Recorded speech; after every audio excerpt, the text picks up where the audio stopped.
and grandparents and so on. Okay? So in a sense, it's the draw of luck, you know.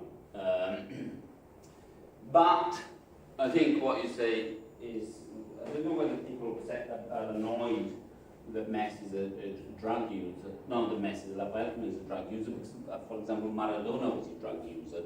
And yet, if I put a picture of Maradona, the example that remain true, that people are less annoyed at Maradona being very rich than at them.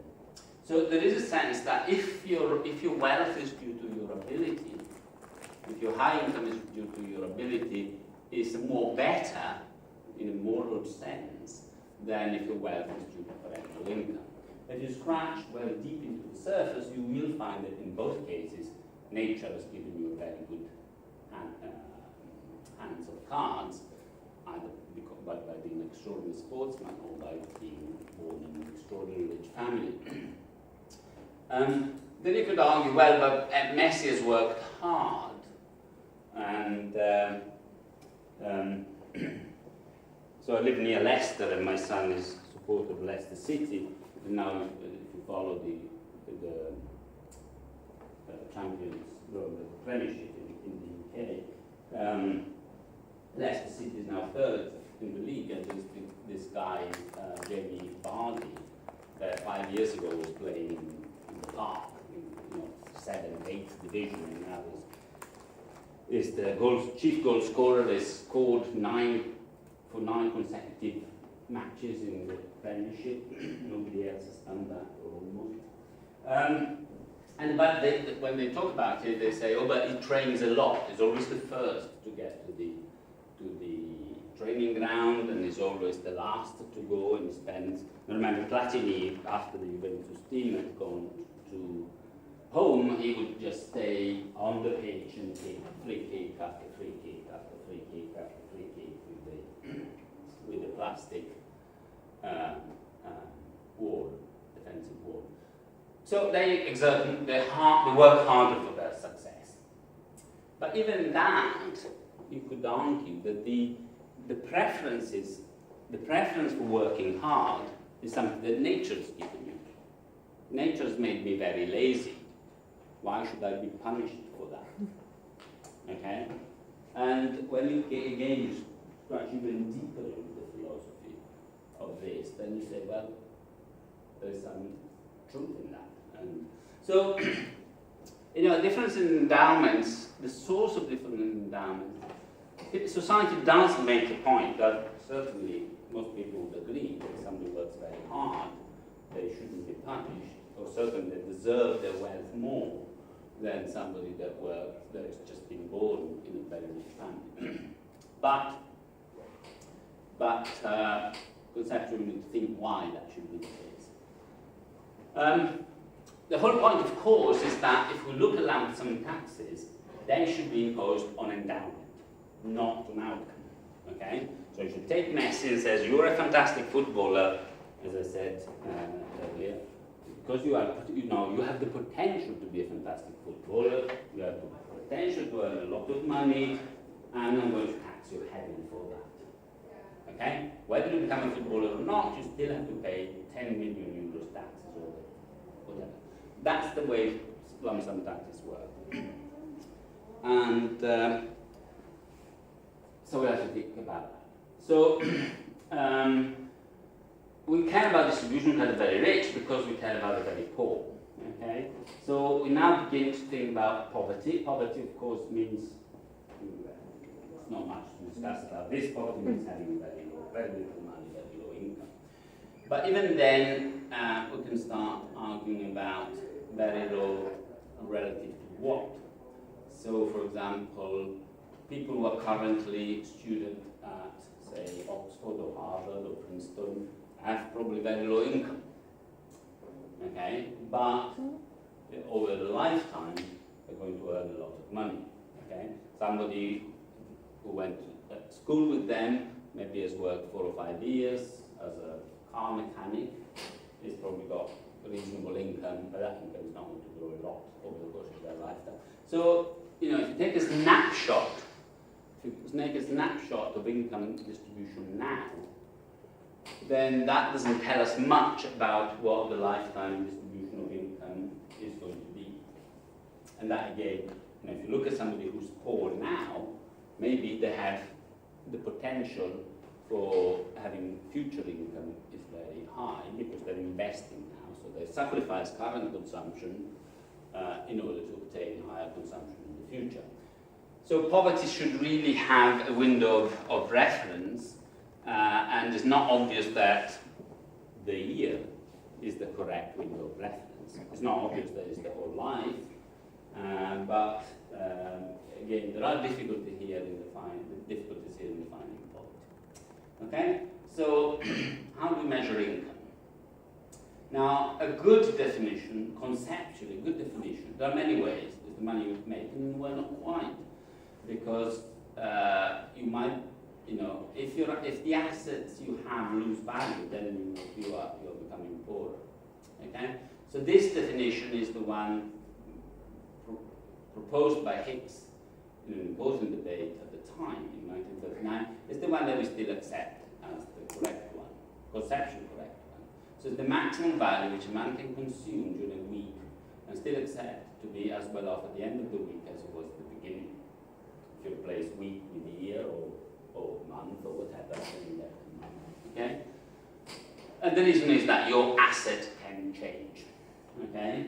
And if you have a house, but your house loses value because there is a flood, then in order to maintain that, you have to pay money. So the money you spend to maintain your wealth is not consumption. Okay, because Now this definition understands the potential for uncertainty. There is uncertainty here, but it doesn't really matter because I can replace. I can put here in expected terms. Okay, so if the actual value of, so you have stock market, and there is an expectation that something is announced today that will change the value of that,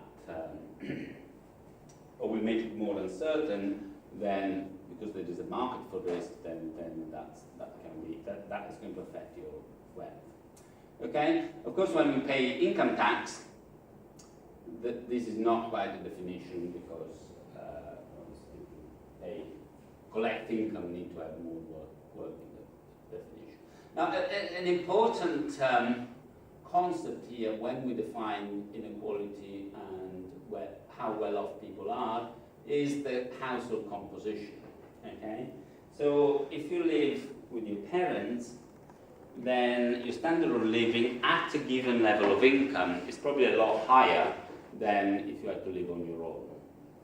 Okay, well, somebody's doing your washing, or somebody's paying for your rent, somebody's paying for your food, or somebody, etc.